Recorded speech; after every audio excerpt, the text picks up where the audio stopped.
किसे मिलेगा इंदौर के महापौर। भाजपा में आखिर किसे मिलेगा इंदौर के महापौर का टिकट। दावेदारों के बीच मची भारी खींचतान। डॉक्टर खरे का टिकट लगभग तय।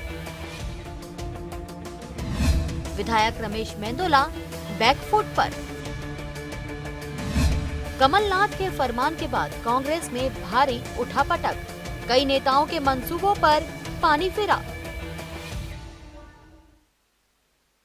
आज हम बात करेंगे कि भाजपा में आखिर किसे मिलेगा इंदौर के महापौर का टिकट। महापौर पद के दावेदार के बीच मची खींचतानों को लेकर, विधायक रमेश मेंदोला के बैकफुट पर आने पर और कांग्रेस में कमलनाथ के नए फरमान के बाद मची उठापटक पर। आखिर इंदौर में भाजपा से महापौर उम्मीदवार के रूप में किसे मौका मिलेगा, यह प्रश्न इन दिनों राजनीतिक गलियारों में जबरदस्त चर्चा का विषय बना हुआ है। शनिवार रात से भोपाल में शुरू हुई कवायद में सोमवार दोपहर तक कोई निष्कर्ष तो नहीं निकला, पर इतना जरूर है कि विधायकों को महापौर पद का टिकट न देने का फैसला पार्टी के प्रदेश नेतृत्व ने कर लिया है। इसकी सूचना महापौर पद के लिए जो विधायक दावेदार थे उन तक पहुंचा भी दी गई है।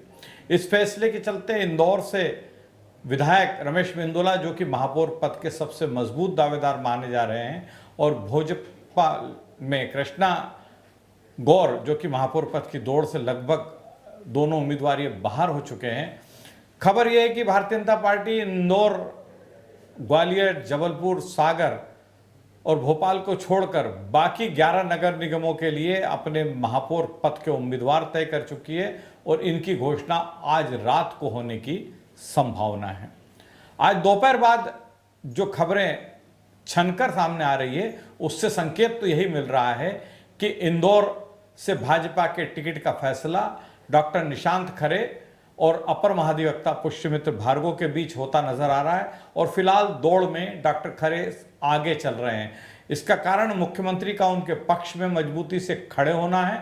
मुख्यमंत्री इंदौर में अपने पसंदीदा चेहरे को महापौर के रूप में देखना चाहते हैं और इसका सीधा फायदा डॉक्टर खरे को मिल रहा है। मुख्यमंत्री आज दोपहर दिल्ली पहुंचे। उन्होंने दिल्ली में कई केंद्रीय नेताओं से मुलाकात की और मुख्यमंत्री की इस दिल्ली यात्रा को जो है भारतीय जनता पार्टी के महापौर पद के टिकट को लेकर जो चल रही है खींचतान, उससे जोड़कर भी देखा जा रहा। लेकिन ऐसा कहा जा रहा है कि महापौर पद के सारे टिकट जो है वो भोपाल में कल रात को ही तय हो चुके हैं, अधिकृत घोषणा बाकी है। इतना जरूर हो सकता है कि मुख्यमंत्री ने पार्टी के केंद्रीय नेतृत्व को जो नाम महापौर पद के लिए तय किए गए हैं भारतीय जनता पार्टी के उम्मीदवार के रूप में, उसकी जानकारी दी गई है। इस उठापटक के बीच भारतीय जनता पार्टी के प्रदेशाध्यक्ष डॉक्टर वी.डी. शर्मा की आखिरी समय तक कोशिश ये रहेगी कि डॉक्टर खरे का विरोध जिस तरह भाजपा का एक बड़ा वर्ग कर रहा है, उस स्थिति में शर्मा ये चाहेंगे कि उनके खासम खास मध्य प्रदेश के अतिरिक्त महाधिवक्ता पुष्यमित्र भार्गव को मौका मिल जाए। पुष्यमित्र विद्यार्थी परिषद की राजनीति की दौर से ही शर्मा से जुड़े हुए हैं। डॉक्टर खरे के नाम पर असहमति दर्शाने वाले कैलाश विजयवर्गीय एक स्थिति में भार्गव के नाम पर रजामंद हो सकते हैं। वैसे शर्मा जो है वो डॉक्टर खरे के मामले में संघ की लाइन को भी कभी क्रॉस नहीं करेंगे। यह भी सूचना है कि कैलाश विजयवर्गीय आज रात अगरतला से दिल्ली पहुंच रहे हैं। वे इंदौर के महापौर के मामले में प्रदेश नेतृत्व से निराश होने के बाद केंद्रीय नेतृत्व के सामने अपनी बात रखेंगे। विजयवर्गीय का अभी भी कहना है कि इंदौर के महापौर पद के लिए श्रेष्ठ उम्मीदवार जो हैं वो विधायक रमेश मेंदोला ही हैं। विजयवर्गीय ने तो 2 दिन जो अलग अलग स्तर पर उनकी बात हुई, परसों रात कोर कमेटी की बैठक से वो वर्चुअली जुड़े थे और उसके बाद कल दूरभाष पर उन्होंने कई नेताओं से संपर्क किया, मुख्यमंत्री से बात की, वी.डी. शर्मा से बात की और उनका स्पष्ट कहना है कि इंदौर को प्रयोगशाला नहीं बनाया जाना चाहिए। इंदौर का महापौर पद बहुत अहम होता है और ये भारतीय जनता पार्टी के लिए भी प्रतिष्ठा का प्रश्न है। ऐसी स्थिति में इंदौर में भाजपा को अपने ही किसी कार्यकर्ता को मौका देना चाहिए, बजाय इसी कि ऐसे चेहरे को कि जिसकी सर्वग्राह्यता न हो, जिसे लोग जानते न हो, ऐसे चेहरे को अवॉइड करना चाहिए कैलाश विजयवर्गीय। इसीलिए बार बार रमेश मेंदोला के नाम पर जोर दे रहे। गौरतलब यह भी है कि डॉक्टर खरे और भार्गव दोनों ही नामों पर संघ की रजामंदी है और संघ की ओर से इस आशय के संकेत भाजपा के शीर्ष नेतृत्व तक पहुंचा भी दिए गए हैं। चौंकाने वाला एक घटनाक्रम और कल दोपहर बाद हुआ है। महापौर पद के सबसे मजबूत दावेदार माने जा रहे विधायक रमेश मेंदोला के एकदम बैकफुट पर आने से सब लोग चौंके हुए हैं। रविवार दोपहर तक मेंदोला भोपाल में बेहद सक्रिय थे। वे मुख्यमंत्री से मिले थे, केंद्रीय मंत्री नरेंद्र सिंह तोमर और ज्योतिरादित्य सिंधिया से मिले थे।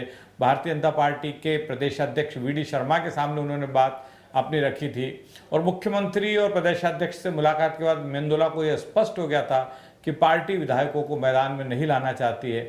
जब वे ज्योतिरादित्य सिंधिया से मिले मंत्री तुलसी सिलावट के साथ, तो सिंधिया ने भी उनसे यही कहा कि विधायकों को टिकट नहीं दिया जा रहा है। इसी के बाद रमेश मेंदोला बैकफुट पर आ गए और आज सुबह जानकारी सामने आई कि मेंदोला ने खुद ही चुनाव लड़ने से इनकार कर दिया है। तो बहुत चौंकाने वाला घटनाक्रम है रमेश मेंदोला का बैकफुट पे आना, संघ का डॉक्टर निशांत खरे के पक्ष में जमकर सक्रिय होना। डॉक्टर निशांत खरे को राष्ट्रीय स्वयंसेवक संघ ने संघ में जिस भी दायित्व में वो थे, अभी मुझे मेरी जानकारी के मुताबिक वे विभाग टोली में थे, तो उन्हें वहां उस दायित्व से ही मुक्त कर दिया है। वे इंदौर विभाग के सह संघ चालक के दायित्व से तो काफ़ी पहले ही मुक्त कर दिए गए, लेकिन डॉक्टर खरे को विभाग टोली के दायित्व से मुक्त किया जाना यह संकेत देता है कि कहीं न कहीं उम्मीदवारी की दौड़ में वे सबसे आगे हैं, उनका नाम लगभग तय होने की स्थिति में है।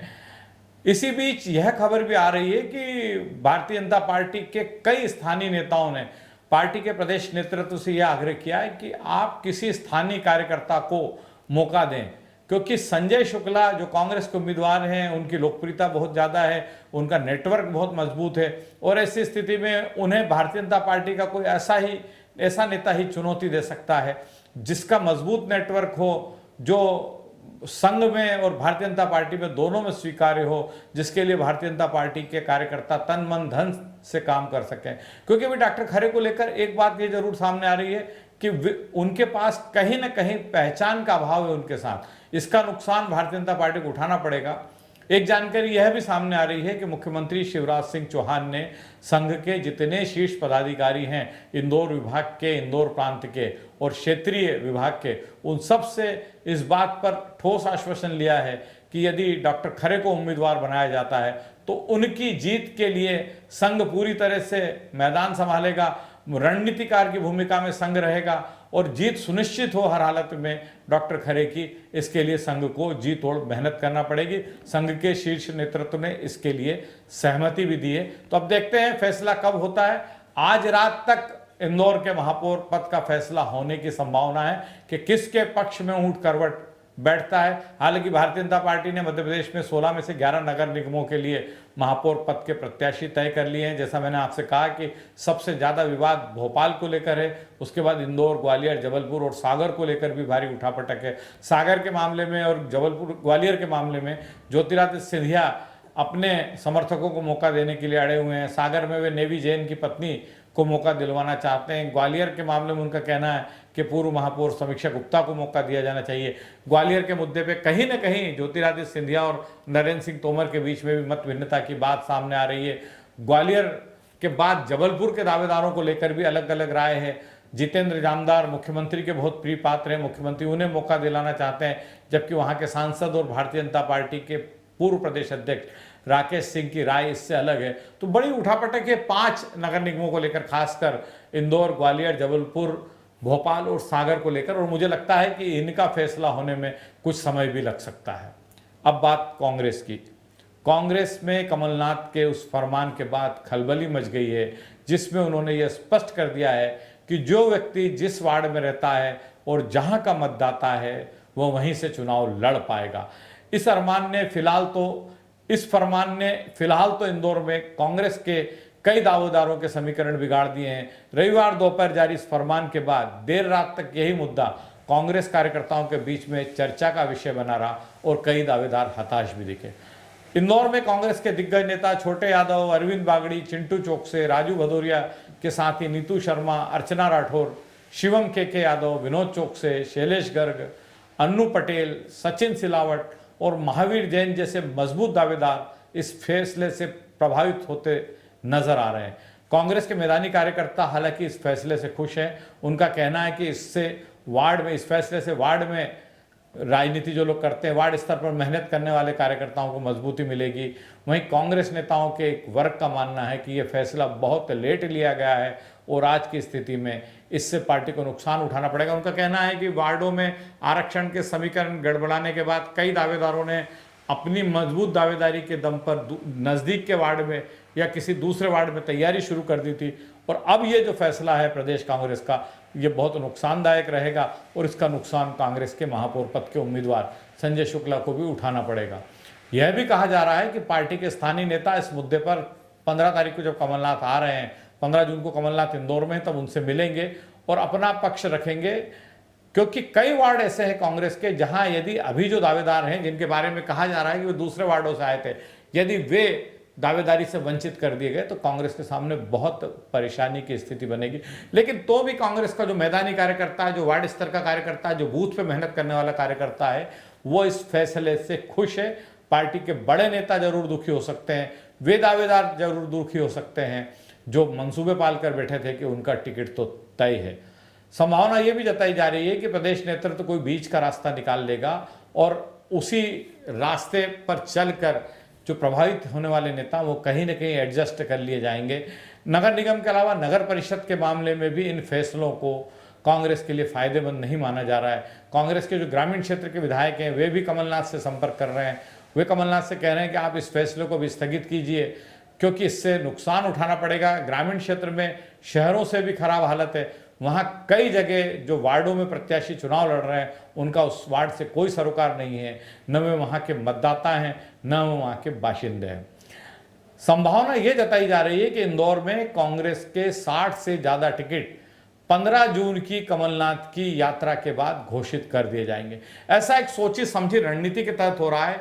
दरअसल कांग्रेस में ये आशंका जताई जा रही है कि यदि 15 तारीख के पहले यानी 14 तारीख को या 15 तारीख को सुबह पार्षद के टिकट घोषित किए गए तो जो लोग टिकट से वंचित रहेंगे वो कमलनाथ के सामने विरोध प्रदर्शित करेंगे और इसका अच्छा संदेश नहीं जाएगा। इसीलिए पार्टी के स्थानीय नेताओं ने तय किया है और इसमें प्रदेश नेतृत्व की भी रजामंदी हो गई है कि जो भी उम्मीदवारी है पार्षद पद के इंदौर के जो भी टिकट है वो कमलनाथ की इंदौर यात्रा के बाद घोषित किए जाएं। संभवतः 16 तारीख को ये टिकट घोषित होंगे और पार्टी के शीर्ष नेताओं ने स्थानीय नेताओं को आश्वस्त किया है कि कल जो फरमान जारी हुआ है, कल प्रदेश कांग्रेस से जो आर्डर जारी हुआ है कमलनाथ के माध्यम से, उस पर कहीं ना कहीं नए सिरे से विचार हो रहा है, क्योंकि पार्टी तक भी ये बात पहुंची है कि यदि इसे लागू किया गया तो कई वार्डों में भारी नुकसान उठाना पड़ेगा। इसलिए कवायद शुरू हो गई कि आखिर कौन सा रास्ता निकाला जाए जिससे प्रदेश कांग्रेस की बात भी रह जाए, कार्यकर्ताओं को भी लगे कि उनकी बात सुन ली गई है और पार्टी के नेता भी संतुष्ट नजर आए। कांग्रेस के उम्मीदवार संजय शुक्ला आज विधानसभा क्षेत्र क्रमांक 4 में जनसंपर्क पर थे। संजय ने अपने चुनाव प्रचार की शुरुआत रणजीत हनुमान के दरबार में मत्था टेककर और पूजा करके शुरू की और उसके बाद वो इस विधानसभा क्षेत्र के कई वार्डों में घूमे। जैसा मैंने आपसे कहा था, ये विधानसभा क्षेत्र भारतीय जनता पार्टी का परंपरागत क्षेत्र है, इसे अयोध्या भी कहा जाता है और इस क्षेत्र में आज संजय शुक्ला का जनसंपर्क के दौरान जो स्वागत हुआ कहीं ना कहीं वो भारतीय जनता पार्टी के लिए भी परेशानी खड़ी करने वाला है। आज शुक्ला इस क्षेत्र के 5 वार्डों में दस्तक दे रहे हैं।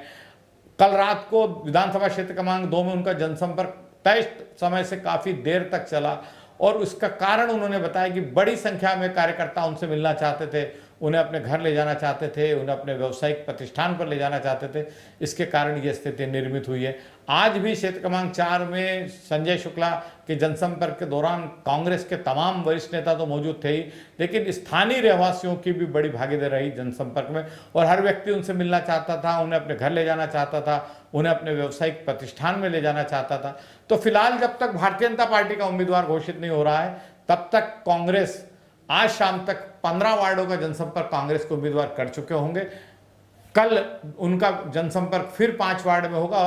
किस विधानसभा क्षेत्र में उनका जनसंपर्क होना है यह अभी तय होना बाकी है, लेकिन समय का पूरा फायदा संजय शुक्ला उठा रहे हैं। उन्हें उम्मीदवारी जो पहले मिल गई है, जो उनकी उम्मीदवारी पहले घोषित हो गई है, उसका उन्हें फायदा मिल रहा है।